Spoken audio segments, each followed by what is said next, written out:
आज माननीय रज्जू भैया जी का 98वां वर्ष दिन है। उनका जन्म 1922 ईस्वी में 29 जनवरी को हुआ था। वे राष्ट्रीय स्वयंसेवक संघ के चतुर्थ सरसंघ चालक थे। इस कारण सभी स्वयंसेवकों से परिचित थे। उनके जीवन से कई बातें सीखने लायक होने के कारण उनके जीवन के बारे में उनके जन्मदिन पर कुछ कहना उचित रहेगा। इस बात को ध्यान में रखकर मैं अपनी कुछ स्मृतियाँ आपके साथ बांट रहा हूँ।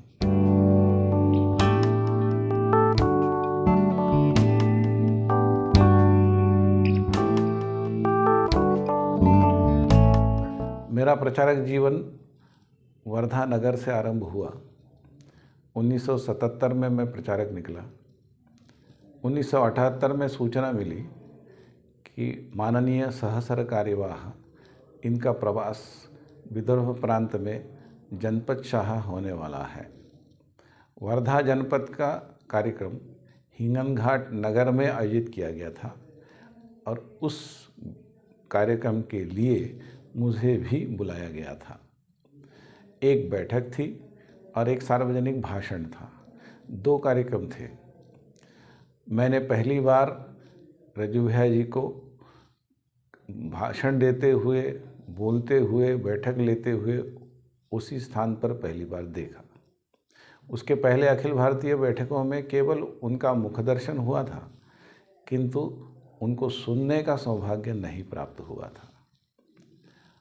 इसलिए हिंगनघाट यहाँ पहली भेंट हुई, ऐसा ही मैं कह सकता हूँ। उसके बाद के वर्षों में जब मैं विभाग प्रचारक बना तो फिर से विदर्भ प्रांत का जिला शाह प्रवास उनका आयोजित था। मेरे विभाग में 3 जिले होने के कारण 3 स्थानों पर सार्वजनिक कार्यक्रम थे और बैठकें भी थी। पहला कार्यक्रम वर्धा जिले का पुलगांव नगर में था। पुलगांव नगर का सार्वजनिक कार्यक्रम समाप्त करने के पश्चात दूसरे दिन प्रातः अल्पाहार के पश्चात हमने चंद्रपुर जिले के कार्यक्रम के लिए प्रस्थान किया। चंद्रपुर जिले का कार्यक्रम बरोड़ा नगर में था। हमने वर्धा जिले की सीमा लांघकर जैसे ही चंद्रपुर जिले में प्रवेश किया, बरोड़ा के पहले ही एक ट्रक चालक मार्ग को अवरुद्ध किए हुए था। अवरुद्ध इसलिए कि वो ट्रक तो चला रहा था, किंतु पीछे से आने वाले किसी वाहन को आगे निकलने नहीं दे रहा था। वो जिगजैग चला रहा था ताकि अगल बगल से भी कोई निकल न पाए। हमारी कार में कार चालक थे माननीय चंद्रपुर नगर के संघ चालक मदनकर। उनके बगल में सामने ही रज्जू भैया बैठे थे। पीछे मैं और हमारे प्रांत प्रचारक माननीय बाबाराव पुराणिक, हम दोनों पीछे बैठे हुए होने के कारण ऊँघ रहे थे, क्योंकि अल्पाहार के पश्चात थोड़ी नींद तो आती ही है। तो इसीलिए हम थोड़ी सुप्तावस्था में थे, निद्रावस्था में थे। ऐसे में उस ट्रक चालक के बदमाशी के कारण रज्जू भैया जी क्षुब्ध हो गए। उन्होंने माननीय नगर संघ चालक जी को कहा कि दाहिनी ओर से कच्चे रास्ते से कार को आगे निकालिए और रास्ते में आड़ी खड़े कर दीजिए। उन्होंने वैसा ही किया। जैसे ही कार रुकी तो पीछे वाला ट्रक भी रुक गया। रज्जू भैया जी ने द्वार खोला और वो बाहर निकले और ट्रक के केबिन का दरवाज़ा खोलकर उन्होंने ट्रक चालक के केश पकड़े और लगातार 2 चांटे मारे। तब तक मैं और प्रांत प्रचारक जी वहाँ पहुँच चुके थे। ट्रक चालक चिल्ला रहा था कि मेरा पैर ब्रेक पर है, इंजन चल रहा है, यदि मेरा पैर छूट जाएगा तो दुर्घटना हो जाएगी, इसलिए मुझे खींचिए मत। तो हमने रज्जू भैया के हाथ से उस ट्रक ड्राइवर को अपने हाथ में ले लिया, उसको डांटा। तब तक रज्जू भैया जी फिर वापस कार में बैठ चुके थे। हम भी वापस कार में चले गए और फिर कार बरोड़ा की ओर प्रस्थान कर गई। माननीय रज्जू भैया जी का कहना था कि जो समाज में ऐसी बदमाशी करता है उसको त्वरित दंडित भी करना चाहिए, तभी ये सब रुक सकता है। ये परामर्श सुनकर मैं आश्चर्यचकित था, क्योंकि संघ के किसी बड़े अधिकारी ने ऐसा किया हुआ मैंने न सुना था न देखा था। ये मेरे जीवन का पहला ही प्रसंग था कि कोई जो भी बदमाशी करता है, जो भी असुर प्रवृत्ति का प्रदर्शन करता है, उसका दमन करना, ये पाठ मैंने उससे पढ़ा। इस प्रवास की समाप्ति के बाद आगे विदर्भ प्रांत के प्रवास में उनका कार्यक्रम यवतमाल में था। यवतमाल से उनको नागपुर जाना था, क्योंकि यवतमाल में कार्यक्रम समाप्त हो रहा था। यवतमाल में मैं भी उपस्थित था और नागपुर का होने के कारण नागपुर महानगर की जानकारी रखता था। उस समय कार उपलब्ध नहीं थी, इसलिए हमारा दोनों का आरक्षण बस में किया गया था। हम दोनों यवतमाल से चले, नागपुर पहुँचे। पूर्व से ही सूचना होने के कारण कार्यालय में सामान रखने के पश्चात शाम को 6 बजे हम यशवंत स्टेडियम पहुँचे। वहाँ पर एक नाटक का आयोजन किया गया था। नाटक का नाम था जाणता राजा। यह नाटक छत्रपति शिवाजी महाराज के जीवन पर आयोजित था। इस नाटक में विशेषता ये थी कि 3 तल का मंच बनाया था और अगल बगल में पूरे स्टेडियम में सभी दर्शक बैठते थे, तो कुछ हजार दर्शक, और बीच में इस मंच पर लगभग 250 लोग एक साथ काम करते थे। युद्ध के भी दृश्य होने के कारण उसमें अश्व, गज और सैनिक, तोफ इत्यादि भी वस्तुओं का उपयोग होता था, इसलिए बहुत रोमांचकारी अद्भुत नाटक था। हमारे लिए आगे के आसन सुरक्षित थे। मैं और रज्जू भैया जी उन आसनों पर विराजमान हुए। नाटक तुरंत प्रारंभ भी हुआ।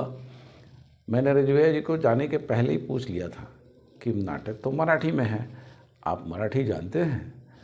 तो उन्होंने कहा कि संघ की तो वास्तविक भाषा मराठी ही है, क्योंकि नागपुर में ही वर्ष में 3 बार अखिल भारतीय बैठकें होती हैं। मैं कई वर्षों से इन बैठकों में आता जाता रहा हूँ, इसलिए यहाँ के प्रबंधक, इनसे सबसे बात होती है तो मराठी शब्दों का ज्ञान तो होता ही है। फिर कई प्रचारक जो उत्तर प्रदेश में आए, भाऊराव देवरस जी से लेकर, तो वो सब मराठी भाषी होने के कारण मैं मराठी से अभ्यस्त हो गया हूँ और मराठी समझ सकता हूँ। हाँ, बोलने में कष्ट हो सकता है, और इसलिए उन्होंने 3 घंटा बैठकर दत्तचित्त होकर पूरा ध्यानपूर्वक उस नाटक को देखा, समझा, वो पूरा समझ गए और अभिभूत होकर बाहर निकले।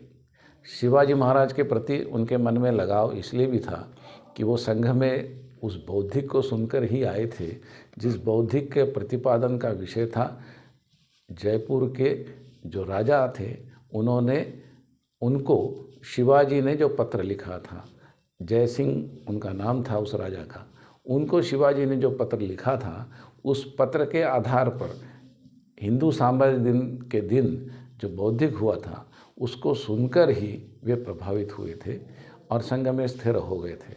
और इसलिए शिवाजी के प्रति उनके मन में पहले से ही बहुत आदर होने के कारण उन्होंने उस नाटक को देखा और पूरी तरह से वो समझ गए। तो उनके जीवन का ये परिचय मेरा पहला ही था। मैं नगर प्रचारक था तब केवल दूर से मैंने उनका अवलोकन किया था। विभाग प्रचारक होने के बाद इस प्रवास में मेरा उनका नैकट्य बढ़ा और मैं उनको पास से देख पाया।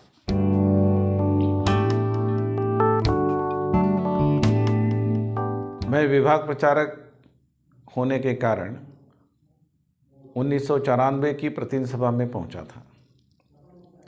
उस वर्ष संघ में चुनाव होने थे, माननीय सरकार्यवाह जी का चुनाव होना था। उस चुनाव के उपक्रम के पश्चात परम पूज्य सरसंघ चालक जी के परिवर्तन की भी घोषणा की गई। वो सब दृश्य आज भी मेरे मस्तिष्क में समाया हुआ है। परम पूज्य सरसंघ चालक पद पर माननीय रज्जू भैया जी का आरोहण हुआ था। मेरा उनसे पहले ही परिचय हुआ था हिंगन घाट में, बाद में मेरे विभाग के प्रवास में भी, किंतु उस समय मुझे ये नहीं पता था कि ये आगे के भावी सरसंघ चालक हैं। और इसलिए जब उनके नाम की घोषणा हुई तब मुझे बहुत अच्छा लगा, क्योंकि मेरा पूर्व परिचय उनसे था। बैठक समाप्ति के पश्चात मैं सामान उठाकर घर चला गया। नागपुर में ही घर होने के कारण ये सुविधा मेरे लिए थी, किंतु अगले दिन माननीय सरकारी विभाग जी ने मुझे रेशमबाग बुलाया है ऐसी सूचना मिली और मैं वहाँ पहुँचा। माननीय सरकारी विभाग शेषाद्री जी थे। उन्होंने उसमें एक कागज़ देकर मुझे कहा कि एक पत्र लिखो। पत्र का उन्होंने फिर निरीक्षण किया कि मेरी लिखाई कैसी है, लिखावट कैसी है, मेरे हस्ताक्षर कैसे हैं, मेरी लिखने की शैली कैसी है, भाषा कैसी है। और फिर उन्होंने कहा कि तुमको आगे परम पूज्य सरसंघ चालक जी का सहायक किस नाते से काम करना है। तो मेरा चयन हुआ। इससे मैं तो बहुत ही आश्चर्यचकित था। और ये भी सूचना मिली कि अभी कार्यक्षेत्र में जाकर जो बचे हुए काम हैं उसको समेटकर अपना सामान लेकर आप 11 मई को नागपुर कार्यालय में पहुंच जाएं। जैसे ही मुझे सूचना मिली थी कि 11 मई को मैं सामान के साथ नागपुर कार्यालय पहुंच जाऊं, वैसा ही मैंने उसका पालन किया। नागपुर कार्यालय पहुंचने के पश्चात मेरा फॉर्मल इंट्रोडक्शन यानी औपचारिक परिचय परम पूज्य सरसंघ चालक जी के साथ कराया गया। फिर उन्होंने मुझे निहारा, पहले ही चेहरे की ओर देखा और कहा कि तुम्हारी मूंछें तो अकड़बाज है। ये मूंछें प्रचारक के लिए तो शोभा देती है, किंतु मेरे साथ जब रहोगे तो मेरे साथ सुरक्षा भी चलती है, और सुरक्षाकर्मी सामान्यतः मूंछें ऊपर रखते हैं, इसलिए तुमको भी लोग समझ लेंगे कि ये सुरक्षाकर्मी है। तुम तो सचिव हो मेरे, तो इसलिए सचिव दिखने चाहिए, इसलिए इन मूंछों को काट दो। तो स्वाभाविक मुझे आगे का पालन तो करना ही था। तो मैंने मेरी जो पहचान थी कार्यक्षेत्र में, उन 2 मूंछों को जो ऊपर की दिशा में थी उसको काट कर सामान्य स्थिति में बना दी। फिर उन्होंने एक टेप लिया और मेरे ऊंचाई को, मेरे पेट को, मेरी कमर को नापा और कहा कि तुम्हारा पेट थोड़ा बढ़ गया है, उसको अंदर डालना होगा, व्यायाम करना होगा। बाकी ऊंचाई तो ठीक है, किंतु अधिक होती तो और अच्छा होता, किंतु अब उसका कोई पर्याय नहीं है। इस प्रकार हमारा पहले दिन की वार्ता हुई। उसके बाद दूसरे दिन हम संघ शिक्षा वर्ग के प्रयास के लिए निकल पड़े और यहीं से मेरी उनके साथ की यात्रा आरंभ हुई। 5 वर्ष लगातार उन्हीं के साथ 24 घंटा रहने का मुझे सौभाग्य मिला। उसके विषय में आगे।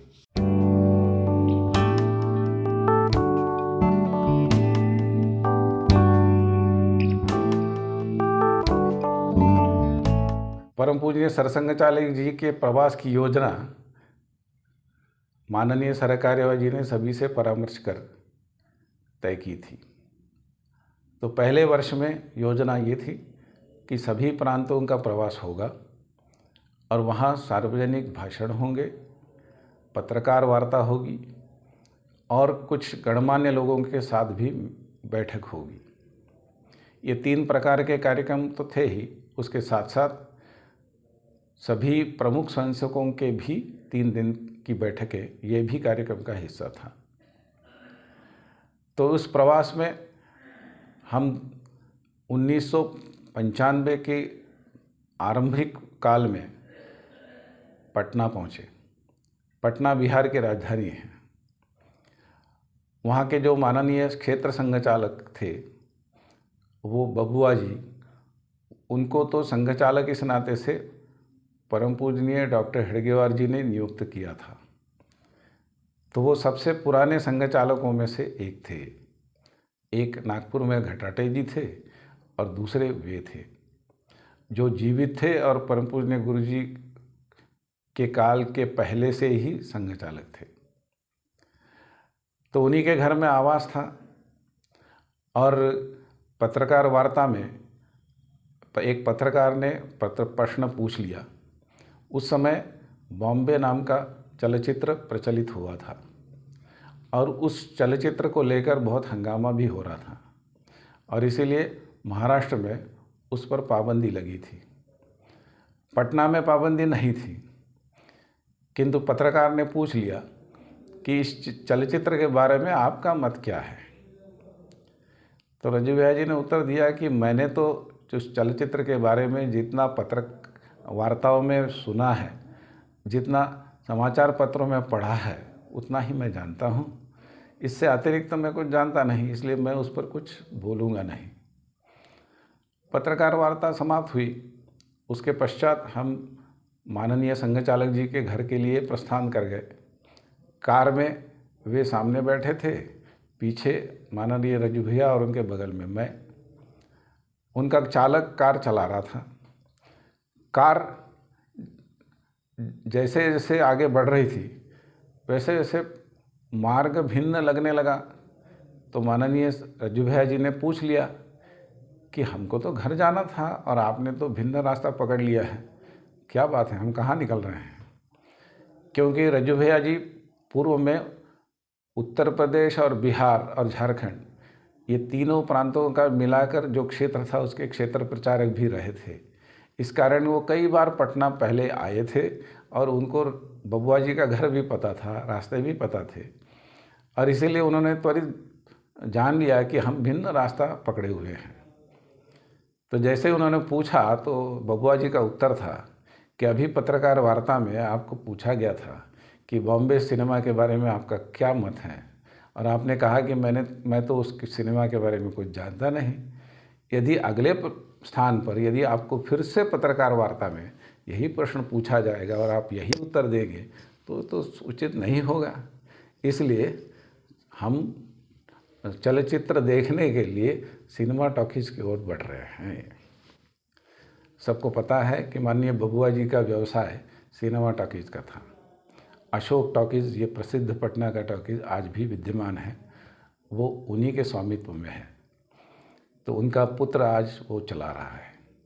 उस समय उस चलचित्र गृह में बॉम्बे सिनेमा लगा था, तो वो सीधा कार को वहीं ले गए। उन्होंने पहले से ही सूचना दे रखी थी और इसीलिए यद्यपि शो का समय हो गया था और कुछ विज्ञापन दिखाना प्रारंभ हो गया था प्रारंभिक, हमको सीधा ऊपर बालकनी में ले जाकर बिठाया गया और रज्जू भैया जी उनके बगल में मैं, और पहली बार परम पूज्य सरसंघ चालक जी के साथ चलचित्र देखना, ये एक नया अनुभव मैं कर रहा था। चलचित्र पूरा होने के पश्चात हम घर वापस लौट गए। ऐसा नहीं था कि रज्जू भैया जी को चलचित्र देखने में कोई परहेज था, किंतु परम पूजनीय सरसंघ चालक बनने के बाद टॉकीज में जाकर चलचित्र देखना, ये शायद वो पहले सरसंघ चालक होंगे कि जिन्होंने ये किया था। उन्होंने आपत्ति भी नहीं जताई थी और माननीय क्षेत्र संघ चालक जी की आज्ञा का भी पालन किया था। तो उस चलचित्र की विशेषता ये थी कि उस चलचित्र में नायक हिंदू था और नायिका मुसलमान थी, इसलिए बॉर्डर खड़ा हो गया था। उसके पश्चात उनके सरसंघ चालक जीवन के अंतिम काल में वो पुणे में शौचालय में गिरकर दुर्घटनाग्रस्त हो गए। उनकी कूल्हे की हड्डी टूट गई थी और इसलिए पुणे में ही उनका उपचार हुआ, शल्य क्रिया हुई और वो 15 दिन तो रुग्णालय में थे। बाद में उनको सीधे विमान से हम दिल्ली चले गए और दिल्ली कार्यालय में विश्राम कर रहे थे। तो कहीं जाना आना नहीं था, प्रवास बंद हुआ था और कई महीने हो गए थे, तो स्वाभाविक मन उकता गया था। तो एक ने सुझाव दिया कि क्यों ना चलचित्र देखा जाए। मुझे भी कल्पना अच्छी लगी कि थोड़ा मन बहलाने के लिए अच्छा साधन है। तो मैंने पूछताछ की कि अभी कौन सा देखने लायक चलचित्र है। तो उस समय मुझे नाम बताया गया कि सरफरोश नाम का एक चलचित्र है, वो देशभक्तिपूर्ण है, इसलिए वो दिखाया जा सकता है। तो मैंने उस समय के जो सूचना प्रसारण मंत्री प्रमोद महाजन जी थे, उनको फ़ोन किया और उनको कहा कि परम पूज्य सरसंघ चालक इस चित्र को देखना चाहते हैं, तो उसका कोई विशेष शो आप कर सकते हैं क्या? तो मैंने कहा क्यों नहीं, अवश्य करेंगे। तो उन्होंने एक छोटे ऑडिटोरियम में 100 लोगों को आमंत्रित कर एक विशेष शो का आयोजन किया और उसमें परम पूज्य सरसंघ चालक जी, उनके बगल में फिर से मैं, ये दूसरा चलचित्र था जो उनके साथ मैं देख रहा था। पहला तो प्रायोजित नहीं था, अचानक उनको देखना पड़ा था। ये दूसरा प्रायोजित था। ये दोनों चलचित्रों को सरसंघ चालक जी ने बड़े ध्यान से देखा और उसके गुणावगुणों की चर्चा भी उन्होंने की। तो उनको कला में रुचि है, ये उससे ध्यान में आया। न तो केवल कला में रुचि, वो प्रतिदिन उनके दिनक्रम के अनुसार रात को 8 बजे भोजन करते थे। उस समय 8:30 बजे दूरदर्शन पर समाचार आते थे, फिर उनको वो सुनते थे। 9 बजे फिर कोई धारावाहिक हो तो उसको देख लेते थे और 10 बजे उनका सोने का समय रहता था। तो दिल्ली में जब हम होते थे तो उस समाचारों को सुनने के लिए और बाद में समय है तो धारावाहिक देखने के लिए, उस समय दिल्ली कार्यालय ही जिनका केंद्र था, ऐसे माननीय सुदर्शन जी भी एक दिन आ गए और उन्होंने भी धारावाहिक देखा। धारावाहिक में हर कड़ी भिन्न थी, इसलिए पूर्व के धारावाहिक में क्या दिखाया था, इससे उसका कोई कनेक्शन नहीं था और इसीलिए समझने में कोई समस्या नहीं थी। उस धारावाहिक में एक कहानी ये थी कि एक ग्रामीण पृष्ठभूमि का एक युवक बुद्धिमान होने के कारण पढ़ लिख कर अधिकारी बन गया और नगर में रहने लगा। उसका एक अच्छा सा घर बन गया और धन पर्याप्त आ गया। उसका अधिकारी होने से समाज में स्तर भी अच्छा था। ऐसे में उसका छोटा भाई जो गांव में रहता था, उसको पढ़ाने के लिए वो अपने घर नगर में ले आया, किंतु उसकी पत्नी दुष्ट थी। वो उसको तो घर में काम करने के लिए कोई नौकर जैसा व्यक्ति चाहिए था, तो वो उसको नौकर जैसा ही उसके साथ व्यवहार करती थी, भोजन नहीं देती थी, काम करवा लेती थी और इसके कारण वो पढ़ने के लिए आया हुआ युवक बहुत ही कष्ट में जीवन जी रहा था। ये इस मूल कहानी का सारांश था कि ऐसे ही क्योंकि वो जो विवाहित पत्नी थी वो बड़े घराने की व्यक्ति थी और इसलिए उसके घर में तो नौकर चाकर बहुत होते थे। यहाँ इसके घर में तो कोई नौकर चाकर नहीं था, क्योंकि इसको तो स्वयं काम करने का अभ्यास था। ग्रामीण पृष्ठभूमि का होने के कारण उसके पिता माता परिवार बहुत सामान्य था, तो भाई भी सामान्य जीवन से ही नगर में आया था, तो उस पत्नी ने उसको नौकर जैसा ही उसके साथ व्यवहार किया। वो सब धारावाहिक आधा घंटा देखने के पश्चात फिर दोनों अपने अपने शयन कक्ष में चले गए सोने के लिए। किंतु दूसरे दिन दोनों ने ये कहा कि रात भर नींद नहीं आई। वो कहानी ही बार बार स्मरण में आती थी कि लोग ऐसा भी क्यों करते हैं, इतने दुष्ट होते हैं, अपने ही परिवार के लोगों के साथ ऐसा व्यवहार करते हैं। केवल आर्थिक अंतर होने से क्या भावनिक संबंध भी कम ज़्यादा हो सकते हैं। इन सब विचारों के कारण ये दोनों को रात में नींद नहीं आई।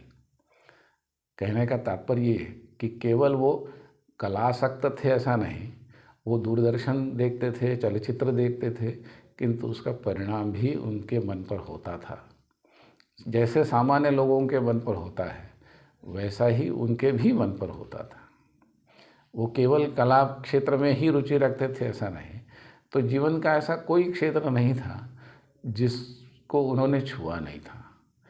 जैसे उदाहरण के लिए खेल को ही ले, तो क्रीड़ा क्षेत्र में उनकी बड़ी रुचि थी। ये कैसे पता चला? तो जब कोई समय होता था तो दूरदर्शन पर मैं स्पोर्ट्स चैनल भी लगा लेता था। स्पोर्ट्स चैनल में उस समय अखिल अंतर्राष्ट्रीय प्रतियोगिता चल रही थी बिलियर्ड्स की और उसके बाद स्नूकर की। तो ये बिलियर्ड्स और स्नूकर ये खेल मेरे लिए थोड़े अजनबी थे, नए थे, मैं इनसे परिचित नहीं था।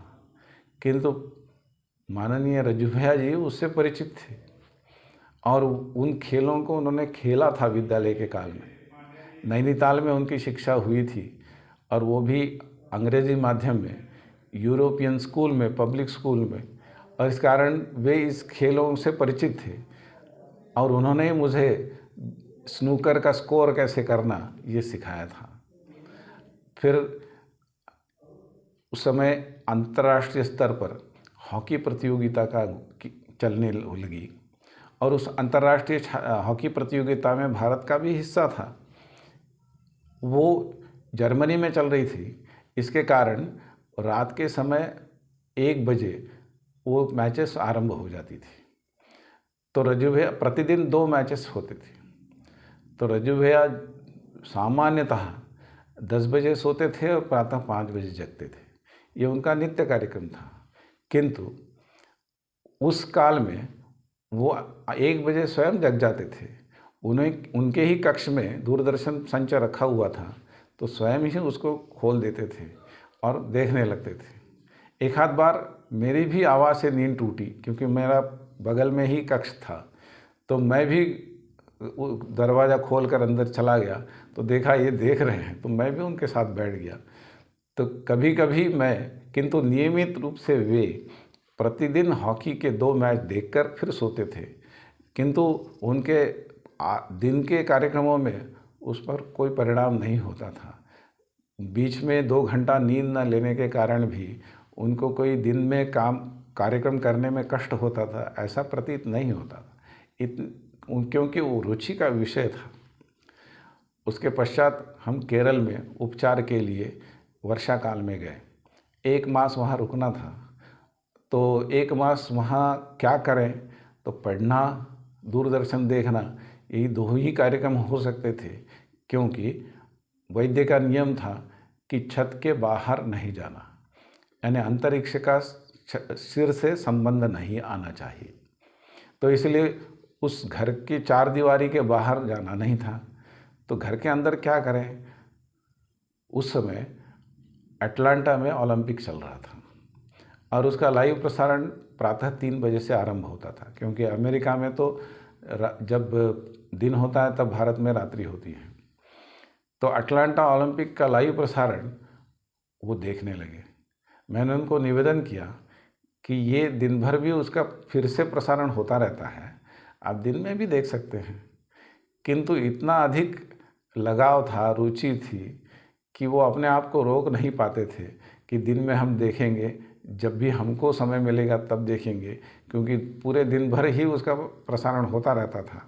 वो पहले ही जग कर 3 बजे से देखने लगते थे। इतना उनको खेलों में रुचि थी और इस कारण वो हर बात को रुचिपूर्ण ढंग से करने के आदी थे। जब वे यूरोपियन स्कूल में पढ़ते थे देहरादून में, उस समय ये जो एंग्लो इंडियन बच्चे थे वो शरीर से थोड़े हट्टे कट्टे रहते थे और वो दूसरों पर दादागिरी करते थे। तो एक बार इनसे भी झगड़ा हो गया। अब ये उस समय तक तो जीवन में उन्होंने कभी व्यायाम नहीं किया था, किंतु बाद में जब झगड़ा हो गया तब इनको लगा कि नहीं, शरीर बलशाली होना चाहिए और फिर उन्होंने भी व्यायाम करना आरंभ किया और फिर कुछ महीनों के प्रयास के कारण कुछ बाहु पुष्ट हो गए। फिर अगली बार जब उस यूरोपियन लड़के ने झगड़ा किया तो उन्होंने उसको सबक सिखा दिया। बाद में कभी उनके पीछे कोई गया नहीं, उनसे किसी ने पंगा लिया नहीं। तो शारीरिक में यद्यपि उनका खेलों में, इसमें उसमें रुचि थी। फिर व्यायाम उन्होंने कभी किया नहीं था, किंतु इस बहाने से उनका व्यायाम का शरीर भी बन गया और उस सब का परिणाम ये हुआ कि आगे दीर्घकाल तक वो निरंतर कार्य करते रहे।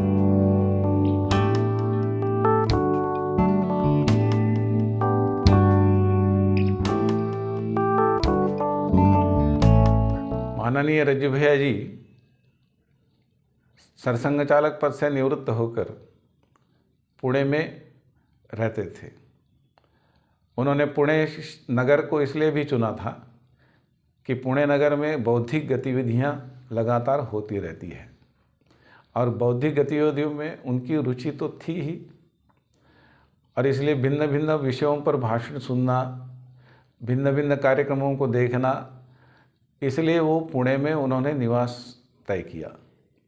वास्तव में वो मूलतः उत्तर प्रदेश के रहने वाले थे और दिल्ली में भी उनका बहुत सारा जीवन का काल गया था, किंतु उन्होंने लखनऊ भी नहीं चुना, दिल्ली भी नहीं चुना, उन्होंने पुणे चुना, जिस नगर में वो कभी रहे नहीं थे।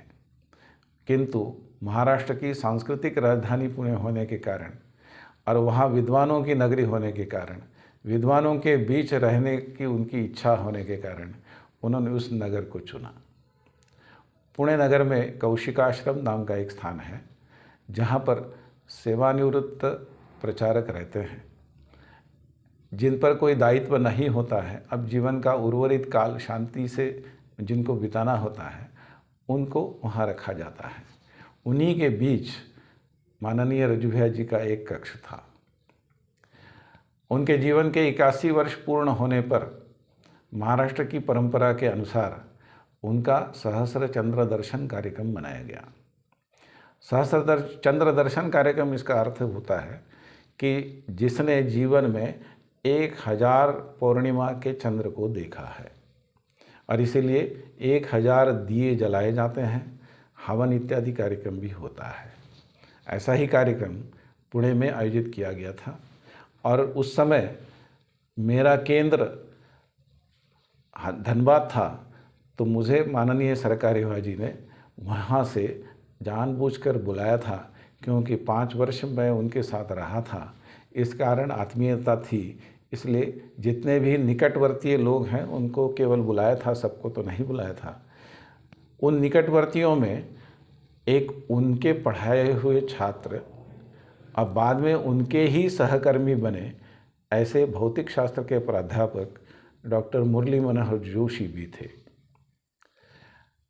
तो उस हवन इत्यादि कार्यक्रम के पश्चात एक छोटा सा सार्वजनिक कार्यक्रम भी हुआ। उस मंच पर तो स्वाभाविक माननीय रज्जू भैया विराजमान थे ही, माननीय शेषाद्रि जी भी थे ही, उनके साथ साथ मुरली मनोहर जोशी भी थे, कारण उस समय वो केंद्रीय मंत्री भी थे। तो उन्होंने अपने संस्मरण सुनाए। उसमें एक संस्मरण ये था कि एक दिन वो माननीय रज्जू भैया से मिलने के लिए उनके घर गए। उस समय तो फ़ोन वोन थे नहीं कि पहले से ही सूचना देना, पहले से ही समय मांगना, घर में है कि नहीं देखना और फिर जाना, ये परंपरा उस समय आरंभ नहीं हुई थी। इसलिए वो भी अपने सहज भाव से स्कूटर उठाकर अपने रज्जू भैया जी के घर पहुंच गए। बाहर ही उद्यान में उनके पिताजी बलबीर सिंह जी काम कर रहे थे। तो उन्होंने उनसे ये पूछा कि क्या रज्जू भैया जी हैं? तो उन्होंने कहा नहीं, वो कहीं बाहर निकले हैं। अब पहुँचे तो थे इसलिए, और पिताजी से परिचय भी था, वार्ता भी होती रहती थी, इसलिए स्वाभाविक उनसे वो गप लगाने लगे। वो अपना उद्यान में काम कर रहे थे और ये उनके बगल में खड़े खड़े उनसे बात कर रहे थे। तो रज्जू भैया जी के विषय में ही बात होने लगी। तो उन्होंने एक वाक्य कहा कि जब 100 कंजूस मरे थे तब एक रज्जू ने जन्म लिया। तो इन्होंने भी बड़े आश्चर्य से वाक्य सुना और वही वाक्य उस दिन सार्वजनिक कार्यक्रम में उन्होंने दोहराया। रज्जू भैया जी के संस्मरण सुनाते सुनाते ये भी एक वाक्य उन्होंने उनके पिताजी के मुख से निकला हुआ ये सबको सुना दिया। अब वास्तव में क्या स्थिति थी? तो ये सत्य था कि माननीय रज्जू भैया जी प्राध्यापक थे। 1943 में वो प्राध्यापक बने उस समय उनका वेतन 190 रुपये था। और बाद में फिर क्रमशः आगे बढ़ता गया होगा, किंतु आरंभिक वेतन 190 रुपये था। वो वेतन का एक भी छदाम अपने घर में व्यय नहीं करते थे। उनका पूरे परिवार का दायित्व तो स्वाभाविक पिताजी पर था, इसलिए वो पिताजी ही व्ययभार उठाते थे। आरंभ में वो नौकरी पर थे, मुख्य अभियंता इस नाते से उत्तर प्रदेश में निवृत्त हुए, और बाद में निवृत्ति के पश्चात भी निवृत्ति वेतन तो उनका था ही, और वैसे भी संपन्न परिवार था, जमींदार परिवार था, और इसीलिए आर्थिक कोई कष्ट था नहीं। और इसलिए रज्जू भैया जी अपने वेतन का एक भी ढेला घर में खर्चा नहीं करते थे। एक दिन पिताजी ने पूछ ही लिया कि क्यों रज्जू, तुमको तो वेतन मिलता है, घर पर तो कोई खर्चा नहीं करते हो, क्या बात है? तो रज्जू भैया जी ने कहा, क्यों, आपको कोई पैसे की कमी है क्या? परिवार चल नहीं सकता है क्या मेरे बिना पैसे से? मैंने कहा नहीं, ऐसी कोई बात नहीं है, मैंने सहज भाव से पूछ लिया। मैंने कहा नहीं, उसकी कोई आवश्यकता नहीं, इसलिए घर में क्यों खर्चा करना। फिर उनके वेतन का खर्चा होता कहाँ था? तो उनके ही विश्वविद्यालय में दूर दराज के ग्रामीण क्षेत्रों के लोग आते थे, क्योंकि उत्तम विश्वविद्यालय माना जाता था उस काल में। जिसको भी शासकीय अधिकारी बनना है, IAS IPS बनना है, उसके लिए प्रयाग विश्वविद्यालय में शिक्षा लेना ये सब लोग आवश्यक मानते थे, और इसीलिए बहुत सारे मेधावी छात्र वहाँ पहुँच जाते थे। किंतु यद्यपि मेधावी रहते थे, किंतु उनकी सांपत्तिक स्थिति अच्छी नहीं होती थी। कई लोगों को परीक्षा का आवेदन भरने के लिए भी धन नहीं होता था, कई लोगों को पुस्तक खरीदने के लिए धन नहीं होता था। ऐसे सभी छात्रों की सहायता माननीय रज्जू भैया जी करते थे। अपने वेतन से उनके परीक्षा के शुल्क को देते थे, पुस्तकें खरीद कर देते थे, सबकी सहायता करते थे। फिर वो संघ के अधिकारी थे, प्रांत कार्यवाह थे, पूरे प्रांत में उनको प्रवास करना होता था। उस समय उत्तर प्रदेश और उत्तराखंड मिलाकर प्रांत था, और ये सबसे बड़ा प्रांत होने के कारण जाने आने के में बहुत खर्चा होता था। किंतु उन्होंने कभी प्रवास व्यय संघ से नहीं लिया, उन्होंने अपने ही जेब से उसको खर्चा किया। और उसके साथ साथ गुरुदक्षिणा के कार्यक्रम में भी वो समर्पण गुरुदक्षिणा के रूप में कुछ न कुछ राशि करते ही थे।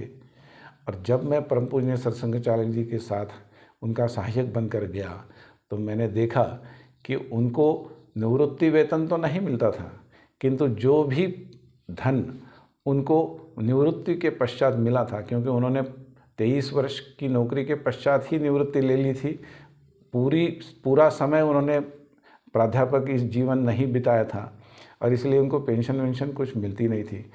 अभी जो योजना चलती है 20 साल के बाद पेंशन, उस समय नहीं थी, और इसलिए जो भी धन उनको मिला था वो उन्होंने शेयर मार्केट में लगाया था, और उसमें से जो प्राप्ति होती थी उसमें से वो हर वर्ष गुरुदक्षिणा की राशि तो देते ही थे, उसके साथ साथ 30,000 रुपये प्रति वर्ष वनवासी कल्याण आश्रम के काम के लिए भेजते थे। एक बिलासपुर के पास छत्तीसगढ़ में चांपा नाम का के स्थान है, वहाँ रेल रुकती है, वहाँ पर एक कुष्ठ रोगियों का आश्रम है। वहाँ वो एक बार गए थे प्रवास में, सरकारी होने के कारण उस चांपा के कुष्ठाश्रम से उनको हर बार रक्षाबंधन के पूर्व चिट्ठी आती थी, और उस बहन की चिट्ठी का उत्तर वो लिखते थे, उसके साथ साथ धनराशि का चेक भी भेजते थे। फिर उनको जब भी कोई निमंत्रण देता था अपनी लड़की के विवाह का, तो वो सब विवाहों में तो पहुंचना संभव ही नहीं था, तो आशीर्वाद पर पत्र लिखते थे, और उसके साथ साथ 1,000 रुपये का चेक डालकर उस लिफाफे को उनको भेजते थे। तो लड़की के विवाह में सहायता, कुष्ठ रोगियों की सहायता, वनवासियों के काम के लिए पैसा देना, संघ की गुरुदक्षिणा के लिए तो देना ही देना है। इस प्रकार उनके पैसे का विनियोग होता था। यद्यपि वो मितव्ययी थे, फिर भी अपने धन को दान ही करते थे, उचित कार्य में दान करते थे, अकारण व्यय करना उनको पसंद नहीं था। उस समय 94 में मैं उनका सहायक बना। 95 में ही एक शिपिंग कंपनी के स्वामी जो स्वयंसेवक थे, उन्होंने अपने कर्मचारियों को नया नया आया हुआ मोबाइल सेट दिया था, ताकि वो अधिकारियों को पूछ सके बार बार कि कहाँ हो, क्या कर रहे हो। तो ऐसा ही एक सेट उन्होंने लाके सरसंघचालक जी को दे दिया और बिल कंपनी भरेगी, ये आश्वासन दिया। ये आप संघ के ऊपर भार नहीं होगा, क्योंकि उस काल में एक एक कॉल का रेट, ये बिजी आवर्स जो होते हैं उसमें 16 रुपये प्रति मिनट था, और जो सामान्य स्थिति में 8 रुपये प्रति मिनट था। तो स्वाभाविक ही परम पूज्य रज्जू भैया जी वो स्वयं तो मोबाइल का उपयोग नहीं करते थे, सहायक होने के कारण वो मेरे पास ही रहता था, मैं ही उसका उपयोग करता था। किंतु उनका बड़ा ध्यान रहता था, ये कितना समय बोल रहा है, और अधिक बोला तो टोकते थे कि इतनी देर बात क्यों करनी है, पैसा लगता है। मैंने कहा कंपनी वो पैसा भरती है, संघ को नहीं भरना है, हमको भी नहीं देना है। क्यों, समाज का पैसा है, वो तो ठीक ढंग से ही खर्च होना चाहिए, भले ही कंपनी का हो, किसी अन्य का हो, किंतु हमेशा मितव्यय ही रहना चाहिए। वो पाठ पढ़ाते थे और मैं भी उनका अनुसरण करने का प्रयास करता था। तो वो मितव्ययी होने के कारण उनका ये आग्रह रहता था कि बहुत ही अनिवार्य है तो 2 कार्यक्रमों के बीच समय ही नहीं है तो केवल विमान का टिकट करना, नहीं तो एसी से 2 टायर से ही प्रवास करेंगे। यदि कोई विशेष अवधान देकर एसी फर्स्ट क्लास में आरक्षण कर लेता था, तो जब टिकट आती थी तो वो पूछते थे किसने बनाई, फिर उसको डांटते थे, उनको कहते थे कि इसकी क्या आवश्यकता थी। फिर वो उत्तर देता था कि आपको तो सुरक्षा है, यदि एसी फर्स्ट क्लास में गए तो केबिन रहता है, 2 लोग केवल एक केबिन में रहते हैं तो वो सुरक्षित रहता है, अंदर से कुंडी लगा दी कि सुरक्षित हो गया, तो इसलिए मैंने किया। तो कहते नहीं, हमको जनता से थोड़ा ही कटना है, सुरक्षा की मुझे बिल्कुल आवश्यकता नहीं है, ये सरकार ने दी है इसलिए है, किंतु मुझे कोई सुरक्षा की आवश्यकता नहीं है, और इसलिए हम कोई सुरक्षा के कारण एसी फर्स्ट का किराया देंगे, ऐसा संभव नहीं है। और इसीलिए वो सबको डांटते भी थे या फिर आग्रह से कहते भी थे कि आवश्यक है तभी विमान, अन्यथा एसी 2 टायर। ऐसे ही मितव्ययिता उनके जीवन में पूरी थी। 1995 के अप्रैल में पहली बार हम विदेश प्रवास पर जाने वाले थे। इंग्लैंड का प्रवास था, हॉलैंड का प्रवास था, तो स्वाभाविक वहाँ ठंड थी। तो दिल्ली में हम झंडेवाला में रहते थे, वहाँ के एक नगर संघ चालक जी, उन्होंने उनको सुझाया कि आप एक सूट सिला लीजिए। वो नगर संघ चालक जी का व्यवसाय सूट सिलने का ही था। तो रज्जू भैया जी ने कहा कि 15 दिन तो रहना है, 15 दिन के लिए इतना महंगा सूट क्यों खर्चा करें। तो ये भी हो सकता है किसी का तात्कालिक उपयोग कर ले, यदि उष्ण वस्त्र चाहिए तो ना, ये भी हो सकता है। फिर उन्होंने संघ चालक जी को कहा कि आप सबके सूट सिलाते हो तो अपना भी सूट सिलाते होंगे। बोले हाँ, तो आपके पास कितने सूट हैं। तो उन्होंने कहा कि हर वर्ष बच्चों के आग्रह के कारण एक सूट तो नया सिला ही लेता हूँ, किंतु वो फटता तो है नहीं, इसलिए 30-35 सूट रखे हुए हैं। तो उन्होंने कहा फिर क्या है, तुम ही एक सूट ला के दे दो, मैं वही पहन लूँगा। और फिर उन्होंने 2-3 सूट ले आए, वो उनको लगा कि ये अच्छे हैं, स्टाइलिश हैं, आधुनिक हैं, वो सूट ले आए। फिर उनमें से एक का चयन किया गया और वही सूट लेकर रज्जू भैया जी विदेश प्रवास गए, किंतु उन्होंने नया वस्त्र उस प्रवास के लिए नहीं खरीदा। तो इस प्रकार वो मितव्ययी थे, किंतु उस धन का उपयोग योग्य कामों के लिए करते थे। संग्रह करने की उनको आवश्यकता भी नहीं थी, क्योंकि उनके ऊपर आश्रित कोई था भी नहीं।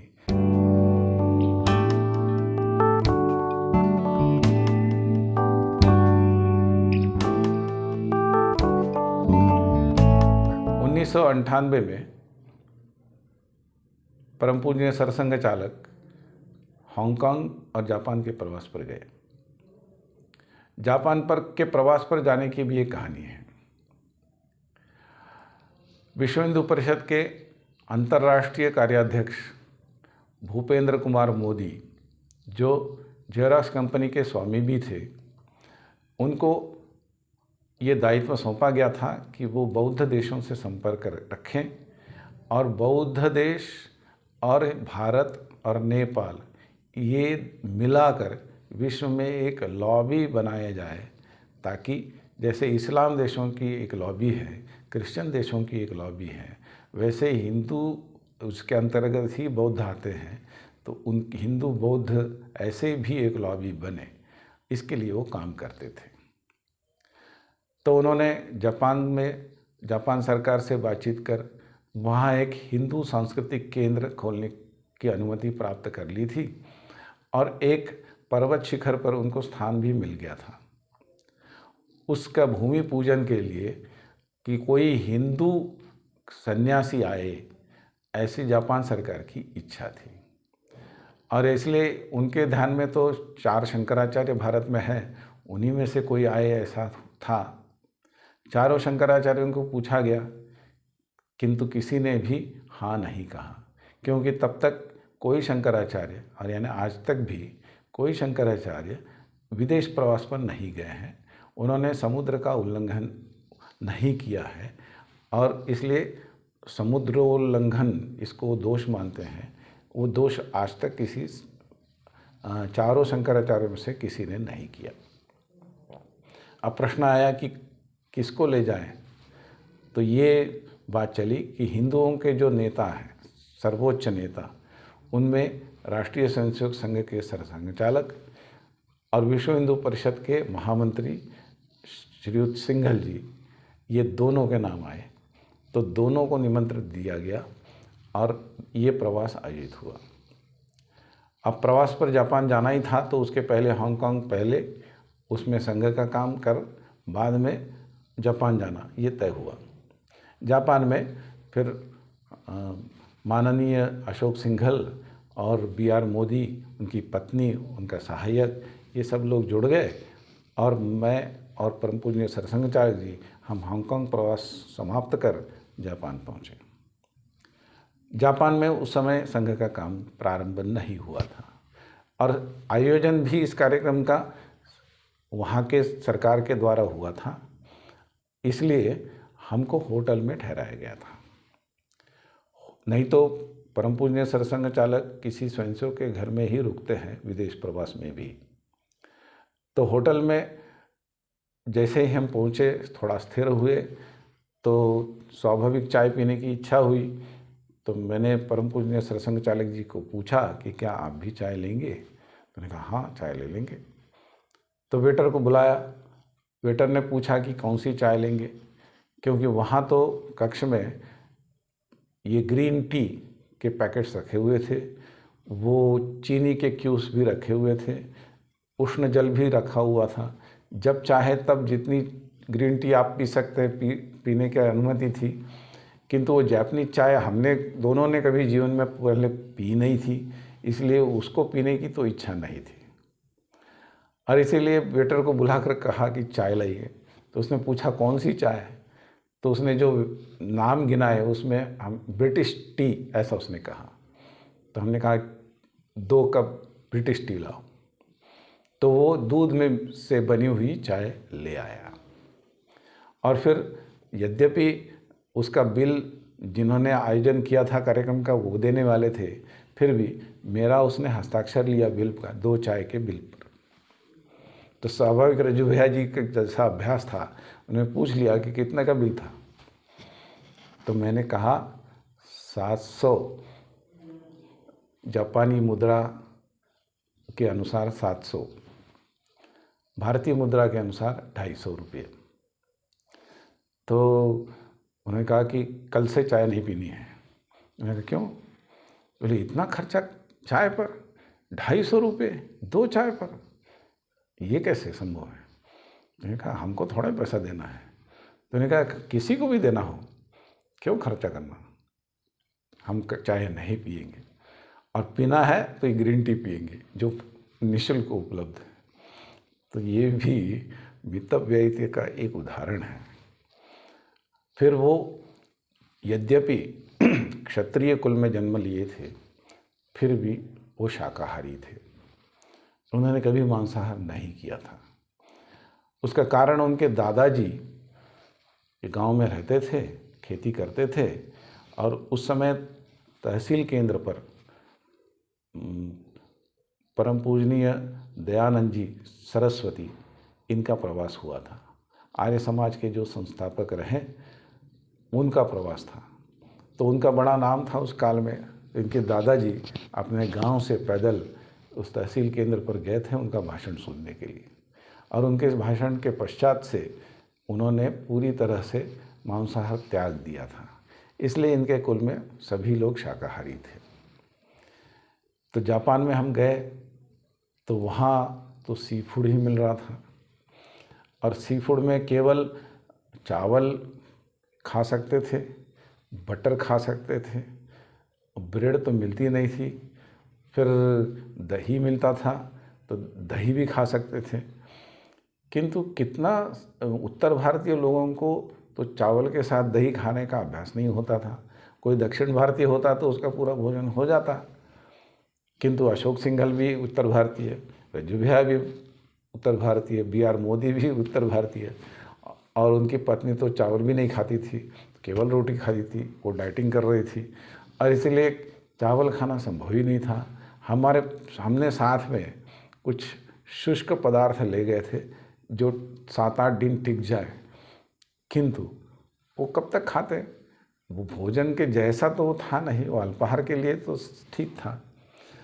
तो सबकी बड़ी समस्या थी, किंतु उन्होंने उस समस्या में भी मांसाहार नहीं किया, मार्ग निकाला।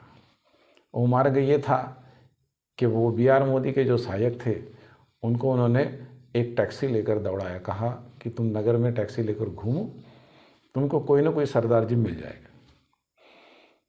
क्योंकि ये उनका अनुभव था, क्योंकि विदेश प्रवास का उनका पहले से ही अनुभव रहा, तो कहीं भी जाइए सरदार जी मिलेगा ही, ऐसा उनके मन में था। और इसलिए उन्होंने उसको दौड़ाया, और हुआ भी वैसा ही। फुकुओकाओ नाम का नगर था जहां हम होटल में रुके थे। उस नगर में उसने टैक्सी दौड़ाई तो उसको दूर से कहीं एक पगड़ी दिख ही गई। उस पगड़ी को देखते ही वो उनके पास टैक्सी लेकर पहुंचा, द्वार खोला, और उसने पंजाबी में बोलना प्रारंभ किया कि गल है। तो वो सरदार तो एकदम प्रसन्न कि पंजाबी और जापान में। तो फिर दोनों गले मिले, फिर हालचाल पूछा गया, कैसे आना हुआ, क्यों आना हुआ। फिर उसने वर्णन किया कि हम होटल में रुके हैं और हमारी सबसे बड़ी समस्या भोजन की है। तो सरदार जी बड़े प्रसन्न हुए, कहने लगे यार ये तो कोई बात नहीं है, मेरी पत्नी तो बना लेगी भोजन। कितने लोग हैं? तो उसने कहा कि 7 लोग हैं। बोले चलिए घर। और फिर उन्होंने राजमा बनाया, फिर चावल बनाया, पराठे बनाए, और फिर पूरा लाद कर कार में वो होटल ले आए, और सब ने बड़ा भोजन प्रेम से किया, बड़ा ताव मारा।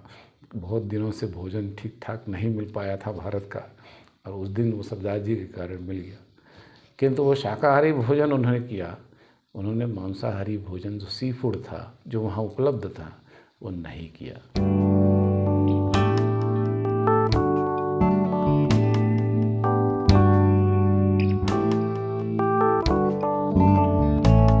परम पूजनीय सरसंघ चालक पद पर रहते हुए रज्जू भैया जी का परिचय जब भी दिया जाता था तो कई विशेषण उनके साथ जोड़े जाते थे।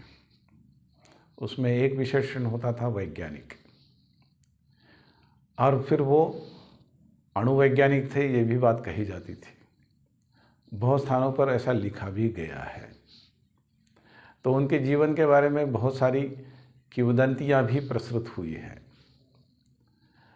मैं उनके वर्तमान जीवन को तो जानता था, किंतु उनके पूर्व जीवन को नहीं जानता था। तो ऐसे मेरे जैसे बहुत सारे स्वयंसेवक हो सकते थे उस काल में कि जो उनके पूर्व जीवन से अपरिचित थे, और इसलिए स्वाभाविक इन किंवदंतियों पर वो विश्वास कर सकते थे। ऐसा न हो असत्य का प्रचार न हो, इस कारण परम पूजनीय गुरु सरसंघ चालक जी ने अपने पद पर रहते हुए ही अपना आत्मचरित्र लिखने का संकल्प किया। किंतु समयाभाव तो था ही, लगातार कार्यक्रम, प्रवास ही तो सब चलता ही था। ऐसे में कब करें, तो समय भी मिल गया, क्योंकि वे लगातार 3 वर्ष अपनी चिकित्सा के लिए वर्षा काल में जब प्रवास अवरुद्ध होता था, उस काल में केरल में जाकर आयुर्वेदिक चिकित्सा ले रहे थे। तो तीनों वर्ष मैं भी उनके साथ था और 1 मास का विश्राम काल था। तो उस काल में उन्होंने मन बनाया कि अब मैं मेरा आत्मचरित्र लिखूंगा, और पूरा नहीं तो केवल मेरे जन्म से लेकर संघ में प्रवेश तक, क्योंकि संघ के में प्रवेश होने के पश्चात तो वो सर्वदा कार्यकर्ताओं के बीच रहे, प्रचारकों के बीच रहे, इसलिए उनका जीवन तो सब लोग जानते ही थे। इसलिए पूर्व का जीवन केवल लिखना, ताकि कोई भ्रम न फैलाएं, इसलिए उन्होंने अंग्रेज़ी भाषा में डिक्टेट करना आरंभ किया, और मेरा सौभाग्य ये था कि मैं उसको लिख पाया। तो जो भी हस्तलिखित आज संघ के आर्काइव में संग्रहित है, वो मेरे हाथ से लिखा हुआ है, और इसीलिए मुझे साक्षात उनके पूर्व जीवन के बारे में सूचनाएं, जानकारी मिली, नहीं तो मैं उनका पूर्व जीवन नहीं जानता था। तो भ्रम कैसे फैलते थे, इसका एक उदाहरण बताता हूँ कि जैसे ही वही मैंने कहा, उल्लेख किया कि अणुवैज्ञानिक वो थे, ऐसा प्रचारित हुआ था। वास्तव में उनकी एमएससी 1943 में पूरी हुई। उस समय कोई भी अणु विज्ञान, एटॉमिक फिजिक्स, ये विकसित ही नहीं हुआ था, क्योंकि अणु विस्फोट हुआ नहीं था, और इसलिए उसको पाठ्यक्रम का हिस्सा बनाने का कोई प्रश्न ही नहीं था। इनको विषय एमएससी के प्रैक्टिकल में स्पेक्ट्रम पर था, और उस स्पेक्ट्रम विषय होने के कारण रमन इफेक्ट, ये उनका प्रैक्टिकल का विषय बना, और उसका वाइवा लेने के लिए, मौखिक परीक्षा लेने के लिए साक्षात सीवी रमन उपस्थित थे। वो बेंगलोर से प्रयाग आए थे, और उन्होंने उनके परीक्षण किया, उनका वाइवा लिया, उनसे प्रश्नोत्तर किए, और उन्होंने समाधान भी व्यक्त किया। अब मेधावी छात्र है, ये भी उनके ध्यान में आया। और स्वाभाविक स्नातकोत्तर के पश्चात तुम क्या करोगे, तो यदि अनुसंधान करना है तो मेरे साथ बेंगलुरु आ जाओ, मेरे सहायक बनो, तो तुमको अनुसंधान में लाभ होगा। ऐसा उन्होंने उनको निमंत्रण दिया, आग्रह किया, और फिर वो चले गए। किंतु रज्जू भैया जी के घर की स्थिति ऐसी थी कि उनके पिता लखनऊ में थे, क्योंकि वो पूरे उत्तर प्रदेश के मुख्य अभियंता थे, और पूरा परिवार शिक्षा के कारण प्रयाग में था। घर में माताजी, और फिर उसके पश्चात भाइयों में सबसे बड़े ये 2 बहनें थी, कुल 3 भाई, 2 छोटे भाई थे, ये सब पढ़ रहे थे। तो घर में पुरुष इस नाते से रज्जू भैया ही बड़े थे, और वो भी यदि बेंगलोर चले जाते तो घर में फिर कोई बड़ा नहीं रहता, और इसीलिए उन्होंने सोचा कि ऐसे स्थिति में घर में ही रहना उचित रहेगा, प्रयाग में ही रहना उचित रहेगा। और जब वो अपने कुलपति से मिलने गए, तब कुलपति ने भी कहा कि आगे क्या करने वाले हो, क्या सोचा है। तो उन्होंने कहा कि ऐसा कुछ सोचा तो नहीं है, किंतु पढ़ाने में रुचि है। तो उन्होंने कहा फिर आ जाओ, कल से ही विश्वविद्यालय में ही भौतिक शास्त्र पढ़ाओ। तो उन्होंने मान लिया, और फिर वो प्राध्यापक बन गए। तो इसलिए अनुसंधान में वो नहीं जा पाए, इसलिए उन्होंने डॉक्टरेट भी कभी नहीं की। इस कारण वो प्रोफेसर पद पर भी नहीं रहे। वो 23 वर्ष के काल में केवल रीडर तक ही पहुँचे थे। विभागाध्यक्ष अवश्य बने थे, किंतु रीडर थे, प्रोफेसर नहीं थे, और डॉक्टरेट भी उनकी पूरी नहीं थी। अनुसंधान में उनकी रुचि नहीं रही बाद में, कारण वो संघ कार्य में लग गए। संघ कार्य में लग गए तो स्वाभाविक एकेडमिक जीवन प्रभावित होता ही है, क्योंकि लगातार प्रवास, कार्यकर्ताओं से मिलना, शाखाओं में जाना, इस कारण अध्ययन ये विषय छूट जाता है। किंतु उन्होंने अपने विषय को तो पूरा न्याय दिया, एक उत्तम शिक्षक यही उनकी ख्याति थी, किंतु उन्होंने अनुसंधान में प्रवेश नहीं किया और भाभा जी से उनका तो कभी भी परिचय भी नहीं हुआ, मिलना भी नहीं हुआ। लोग जो भ्रम फैलाते हैं कि भाभा परम पूजनीय गुरु जी से मिले और उन्होंने कहा कि आपने एक अणुवैज्ञानिक हमसे छीन लिया, इत्यादि इत्यादि जो बातें, असत्य बातें फैलाई जाती है, ऐसी बातें न फैले, इसीलिए उन्होंने आत्मचरित्र लिखने का निर्णय किया।